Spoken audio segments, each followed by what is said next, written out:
Dans son discours à Washington ce lundi, Jens Stoltenberg s'en est pris directement à Pékin.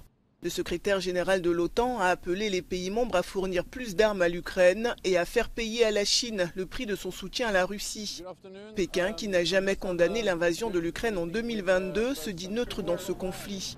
Alors face à ces propos, la Chine n'a pas tardé à réagir. Lors d'un point presse ce mardi, le porte-parole du ministère des Affaires étrangères a appelé l'OTAN à ne pas, selon ses termes, jeter de l'huile sur le feu. 北约作为冷战的产物和全球最大的军事集团，在乌克兰危机中扮演了什么样的角色？国际社会自有公论。北约应当做的是自我反思，而不是任意对中国进行抹黑攻击。 La guerre en Ukraine a poussé les pays occidentaux à tourner le dos à la Russie, mais Vladimir Poutine ne semble pas isolé pour autant. Ces dernières années, Moscou a renforcé ses liens avec d'autres alliés, comme la Corée du Nord, où le président russe est actuellement en visite. Vladimir Poutine s'est également rapproché de Xi Jinping.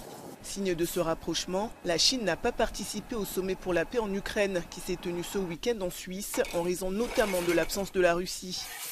Pékin ne livre pas d'armes à Moscou, mais lui fournit du matériel essentiel pour son effort de guerre. Ce rapprochement entre les deux puissances inquiète les États-Unis et l'Union européenne, qui appellent régulièrement la Chine à utiliser son influence sur la Russie pour mettre fin au conflit en Ukraine. Car après 2 ans de guerre, sur le front, l'armée russe gagne un peu plus de terrain chaque jour, face à une armée ukrainienne en grande difficulté, de l'aveu même des autorités à Kiev.